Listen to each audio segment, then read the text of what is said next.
So, Jonathan, if you don't mind, kick us off. Tell us just a little bit about StudyStash. What are you guys working on? Cool, yeah. So StudyStash uses neuroscience to help university and college students learn faster and more confidently. So we take that broadcast kind of content from your professor and we flip that into flashcards, bite-sized videos, and virtual tutors. So for a student, this is really great because it zeroes in on those concepts that they struggle with most. And StudyStash is much smarter than like a GPT wrapper, for example. We actually learn as you learn and zero in on those concepts. And on the flip side, for professors, right, they can gain insight into those areas that their students struggle with. For example, they can do a recap session the week after and revisit some of the topics that their students are struggling with. And then for universities, they save millions of dollars every year in university dropout rates.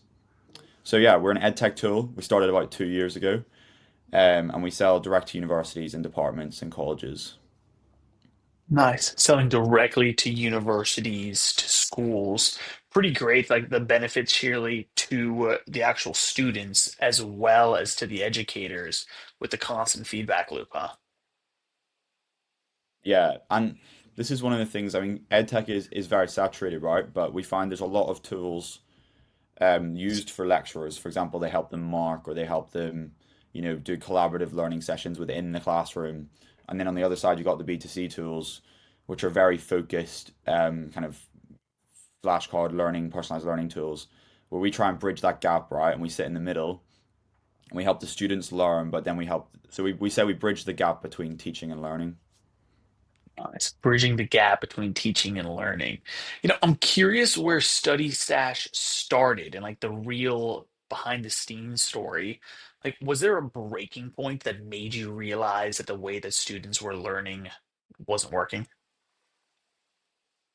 Yeah, to be honest, it was our own experience, right? So I'm still actually at university. I mean, I just finished my last exam this week. Mm. So, Well, it came from myself and my co-founder's experience of actually just being in lectures and being in the university system, obviously in the UK in our instance, but we think it kind of comes across geographies. And I think a lot of it was, we had a lot of part-time jobs and, we are trying to do some fun stuff outside of college, right? And yeah. we ended up just really saturated with all this content and hundreds of pages of slide decks, recommended reading material, and we just couldn't cope with it. And we just felt like we didn't really know what was the stuff we should be learning and what's the stuff we can gloss over. And we just didn't have the time to do everything. So it was like, how do we actually learn effectively here? And that was when we thought, look, maybe we're computer scientists, maybe we can build something ourselves. And then we showed some friends and kind of kind of showed some people and they were like, wow, like I would actually use this to revise and learn, and that's kind of where it kicked off initially. Yeah, that's great. I love that. There's so many entrepreneurs that find problems or solutions for their own lives and then realize like this is a much bigger problem that we can actually serve and bring to the market, huh? That's sort of the story for you guys. Yeah. You know, Jonathan, people often imagine being a entrepreneur or a young CEO to be very glamorous. What's something most people don't see like about your daily routine and your mindset right now? I think one thing I noticed recently, it's very, very hard to relax, right? Because at the end of the day, you can have a team, right? And you can distribute tasks and you can delegate, but when you're in a startup, you do have to do a bit of everything yourself. And I think it's very hard to switch off. So like I just finished my exam, right? And I'm not really feeling that relaxed because I'm like, okay, I need to go do this, this, and this that I put off for 2 days because I had the exam. So, there's, that I guess it's a pro and con, right? It's really exciting and there's always stuff to do. You never get bored, but it is one of those things where you've always got 100 things in the back of your mind. The to-do list is never ending. Mm, yeah, hard to relax. To-do list is never ending. You think it's worth it in the end? I mean, for me, like it's really exciting and like I never get, as I said, I never get bored. And I think having like the team around us as well, like my co-founder and some of the other core members of the team, make it just super exciting. So for me, for sure, it's worth it. But I don't think it's for everyone. But I do think, it's definitely a very unique experience that I think you can't necessarily get working in a corporate environment. Yeah. Nice, nice. Pivoting a little bit towards BizWorld and Yes, how did you originally find BizWorld? How did you originally come across the Yes program? So, myself and Ben, my co-founder, we were in an incubator in the UK, and they actually kind of referred us into the UK arm of BizWorld, or potentially it was the whole of Europe. And so we met Lorena, who was Mm. heading up the UK Yes program. So that was kind of how initially we heard about it, and we joined with another business from our previous incubator. So two of us joined together. Yeah, so we kind of initially kicked off, and I think we joined a little bit late into the program, so we had a bit of catching up to do originally. But I mean, we thought it was really great. Actually, it was like we met every Saturday morning quite early, and there was like homework tasks. You had to get stuff done. And I think for the stage we were at about a year ago, I mean, it was about a year ago we did it now. Um, it was really, really helpful because there was a lot of business things that we hadn't done. We had great software, sure, or at least we thought we did, but we didn't necessarily have all those cogs and workings that we needed to actually scale the business. And so having someone say, look, you have to have this done by Saturday every week was super helpful. Nice, nice. I love it. A little bit more structure business wise versus you guys were just really focused on the product at the time.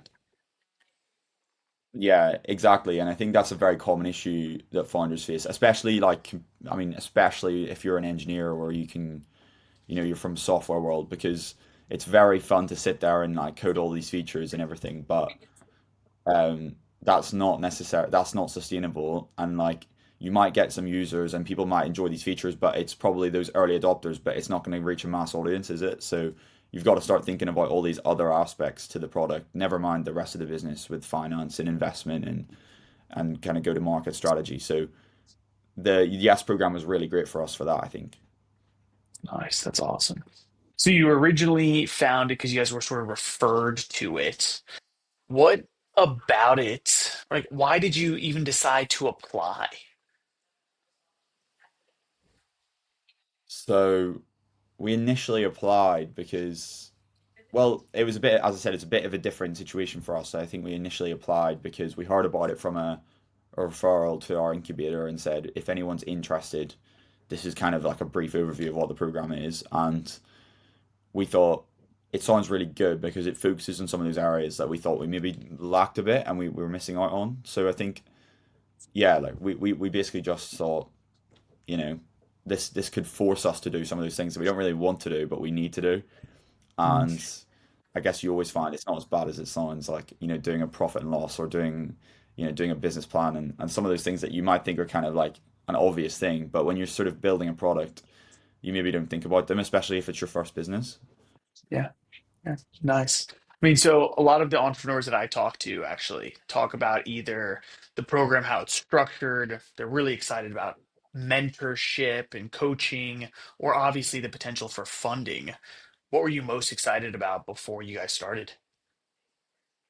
Yeah, I mean, it's a bit of a mix because I think like one of the real benefits I would say of the ES program is that every week Lorena and the team at BizWorld would actually bring people in from industry that were really experienced. So they had their own businesses. Sometimes they were currently like in a business that was scaling to hundreds of million, or they were potentially an exited founder, or they potentially were an investor, and sometimes they were, a mentor, or they worked as an engineer. But you got a really broad range of expertise there that was like not just, sometimes with mentors, the word mentor can be overused, and you find some people, they maybe don't actually have a lot of real world experience, but they're kind of a professional mentor. But I think with BizWorld, we found they were really like everyone knew their stuff, and it was really, really valuable things. And alongside that, I guess we got assigned a mentor, Yasmina, who was really, really helpful. She previously worked at Alphabet, and she had some really, really useful stuff in terms of the investment deck that we did. We practiced our pitch with her, and we also kind of sent her like our demo, and there was just feedback across the whole spectrum of the business. And then also the funding was really helpful. I mean, we're currently looking to move to the US. And so visas and all of that legal stuff in terms of doing a Delaware flip, the funding that we did eventually win in the competition was really, really helpful for that as well. So that was always in the Nice. back of our mind, I guess. Yeah, love that. So you were part of one of like the first UK and like UAE like mixed cohorts. Looking back now at the program, what surprised you most about your experience? I think for us the exciting thing was that everyone was really really like accomplished in their area. Like we kind of I guess thought with the age range that like we weren't sure what to expect in terms of this sort of stage of the businesses and what kind of businesses they would be, but we were really really impressed, and actually there was some really strong competition that we had to really do our homework every week and actually prepare for the pitch. And I think that was really helpful, right? Because it just pushed us to do those things that we needed to do. So it was really great actually speaking to some of the other businesses as well, because they would do kind of sort of breakout rooms, and you would kind of work together with a couple of other businesses on different projects and different problems that you're trying to solve. So yeah, it was great to have other people that were having the same issues in a business than you were, and you can kind of share those problems and how you potentially would solve them. Yeah, it sounds like that aspect of community was somewhat surprising and actually really beneficial. Yeah, because I think like being a founder can sometimes be a slightly lonely experience. Not in like the general sense, but in the fact that the things you're doing might not be that common, or they may be you might be sitting on your computer a lot doing all of these things, and it's quite hard to sometimes share those experiences and have like interactions where someone's like, oh yeah, that happened to me too. And so having people from across Europe that were starting a business at the same sort of age range and stage as us was really beneficial. And I think there was a couple of particular points around you know Europe centric stuff and moving to the US that we particularly kind of found really helpful in terms of a couple of other businesses that decided to flip to the US and do a Delaware flip, or they were in the planning stages of that, and that was really helpful. Nice. Love it. Love it, man. It's great also to hear you say that the mentors and the coaches and just all of the team were actually really experienced and helpful. Was there any piece of advice or insight from a mentor or a coach that really stuck with you? So I think one of the things that came from Lorena and Yasmina was that we needed to think a bit bigger. And I think this is, to be honest, a common problem with Europe in general. And it's that, like, we went to San Francisco and suddenly you're thinking, wow, why am I thinking on such a small scale? And I think there was some advice there because they obviously had that really good experience of kind of the mix of between Silicon Valley and that whole tech ecosystem, but also, they were based in the UK, so they understood the kind of dynamics of that. And so I think one of the most useful pieces of advice for us was, you know, you need to think of this as like a scalable business and like start to think outside the UK. And so like since then we've managed to launch our first pilot in Texas, right? And we've got the University of Texas, and we've got pilots now in Europe, Amsterdam, as well as the UK. So now we're thinking a little bit more outside of just the UK, because the UK has 160 universities, but the USA has like 4,000. So it's just like you can start to suddenly you can start to put different numbers on it, right? So I think that scale was really, really helpful for us, and also just generally how we would pitch and things. I think that's come a long way since we've done the program. Beautiful. Beautiful. I like you. Thanks for sharing that, man. Like thinking on a bigger scale. We can get so used and comfortable to where we grow up and our surroundings. And so by Yeah. surrounding yourself to other people and a different way of thinking can really change a lot. Is there anything in the Yes program or Biz World that you think should be done differently? That's a good question. So I think, um, I guess my one thing would be like, I think if it's possible to get everyone out in person, and I know it's very difficult to do that, but I think there's real value with incubators to get everyone together. And I know there's plans to try and do that, and I know it's been done before, so it potentially was an issue with a thing with our cohort. But I think having everyone together, getting to actually meet face to face is a kind of a different level. And I think also the pitching, having the pitches in person as well. So that would, I guess, be my one sort of point of like, if, in a perfect scenario, having everyone in person. But I know how difficult that is, especially when there was founders joining from Tokyo and there was founders joining from, you know, Germany and Switzerland and the UK and the whole time zone thing. But but ideally, if everyone was in person, I think there's a lot of benefits that come with that as well. Yeah. Nice. No, thanks for sharing that. So, Jonathan, you and Ben Study Stash, you guys secured funding at Demo Day. How much funding did you get, and how's it actually helping you to grow your business? Yeah, so we were able to receive 5,000 in funding, $5,000, which we were really, really grateful for. And I think the main sort of, although we're actually still in the processes of kind of getting that money and deciding where to use it, but this really exciting time in the business for us, right? We're currently raising an investment round. We've just secured $500,000, and we're still kind of raising. We're moving to the US. We're setting up a US topco. We've got US universities now, we've got UK universities, and we've got lots in the pipeline for next September. And so, it was kind of obviously in one way we're like, okay, what could we really use this money for, right? Because we've obviously budgeted across what our investment round would be useful for, but actually, what it's really helpful for is actually us moving to the US because we want to move to the East Coast. We want to set up a base there. We want to start hiring there and having like the visa infrastructure, the legal stuff, even just the flights and the kind of initial just kind of setup costs of living in the US. That's what we're gonna use that 5K for. I think it's going to be really, really helpful. Nice, man. Yo, congrats on that. Congrats on the first round of funding also. Like, what an exciting time for you guys, huh? Yeah. Um, Absolutely love it.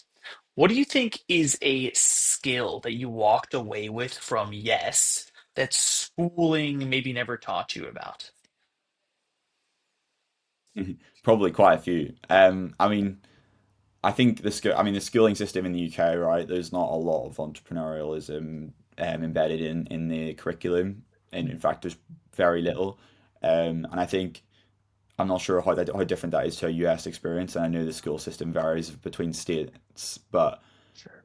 I do think that I saw a lot of younger sort of students as well in US, and I think it's really really valuable for them. I think it's just the sort of thinking outside the box because I think you're kind of taught to like go down like a set some set paths of law and accounting and finance and oh I want to be an investment banker or I want to work in the big four and do consulting or I want to you know and those are all really great and but there is also that other option there's another option there that I don't think is talked about enough with like entrepreneurialism and doing your own thing and I actually think that with the eradication of a lot of the junior roles because of AI over time, there's a lot being said about it at the minute. Is that a lot of those graduate roles they're not they're not as plentiful as they previously were because AI can start to automate a lot of these tasks that the slightly more senior people can now do themselves with AI instead of needing a junior person.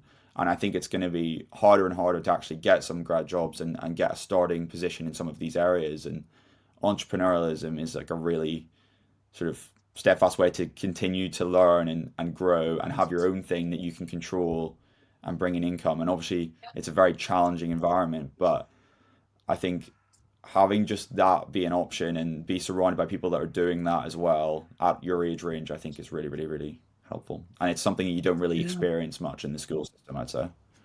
yeah, it's true. No, I love that. Jonathan, let's think at, we're always trying to get more students' attention, more young entrepreneurs' Mm. attention. If you could speak to another, 17 to 22-year-old new founder out there, why should they stop scrolling and actually apply for Yes? That's a good way of putting it. Stop scrolling. Yeah, I think well, look, I think you don't have to be. You can have an idea, right? You can literally have an idea. Some people maybe didn't even have an idea. They just had an idea of an idea, right? And they just thought maybe something in this space, right through to someone that was already raising tens of thousands of dollars a month in revenue, Some people, again, as I said, they'd already gone through an investment round, so there's that whole range. And I think I would just encourage people to apply. There's no like wrong stage to be at, and I think they'll help. Yes, will help you at whatever stage you're at to get to where you want to go, and connect you with the right people. So there's such a big network, especially in Silicon Valley, that as someone in the UK, it's a lot harder to access. And yes, was really helpful in connecting us to some of those people when we were out there. We went when we traveled to San Francisco recently. But also when we did the program, we were able to speak to someone like, I really want some help on my pitch deck. Can you connect me with a VC? And then they'll just connect you with a VC. You'll meet them and they'll be like, this is what I would look for when when I've got people pitching for me.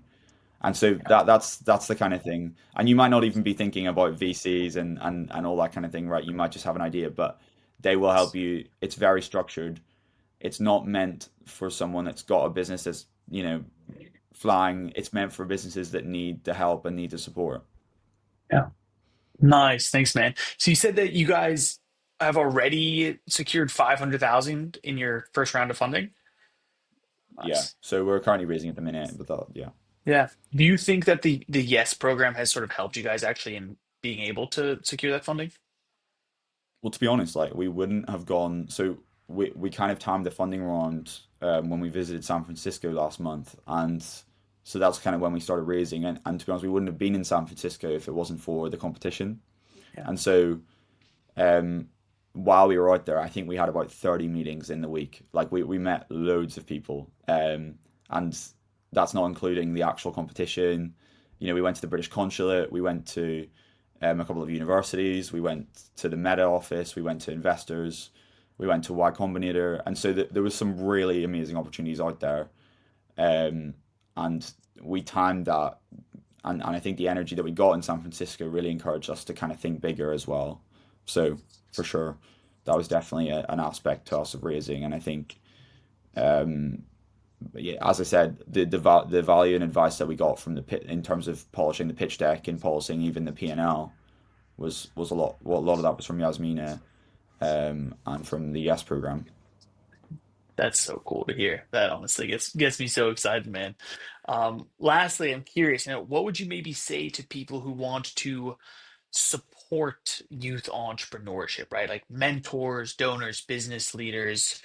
Why does a program like Yes actually matter? Yeah, I think it kind of comes back to what I said earlier about the school system and that there's not enough encouragement put on entrepreneurship, and I'm hoping that will change. But I think at the minute, at least in Europe, I don't know if it's the same in the US. There's just not the same attention given to it compared to a lot of these other fields, which are equally valuable. But there's definitely space for there to be more as a percentage of all the jobs there. There's a percentage of entrepreneurs that's probably quite low at the minute, and I think that could definitely be a lot higher. There just needs to be more awareness and actually some support. And I think this sort of programs like Yes are what makes that happen. And so I would really encourage people to help and to give their time and money and whatever your sort of skills that they have, because I think all three of those things are equally valuable to young entrepreneurs, right? Sometimes it's just sitting on the phone for half an hour and going through a problem or going through, a piece of marketing that you've done or a pitch deck or even just the idea. But that's all really helpful, and so there's even just 20 minutes with someone that's really experienced can be really helpful. Absolutely. Jonathan, I appreciate your time so much, my friend. Any other last thoughts around Yes or just anything you want to share about Study Stash? Well, yeah, I would encourage any university, if they're interested in helping reduce their student dropout rates and give support to their international students, their neurodivergent students, and just all of their students, check out StudyStash.com. We're currently moving to the US. We're going to be at all the major education conferences this year, in Nashville, in Florida, and in California. And so, yeah, really keen to talk to anyone that's interested in that. And I would say, yeah, check out the Yes program, right? I don't know when the applications, I think they're open right now. I might be wrong, but next time they're open, I would definitely recommend any young entrepreneur out there to apply.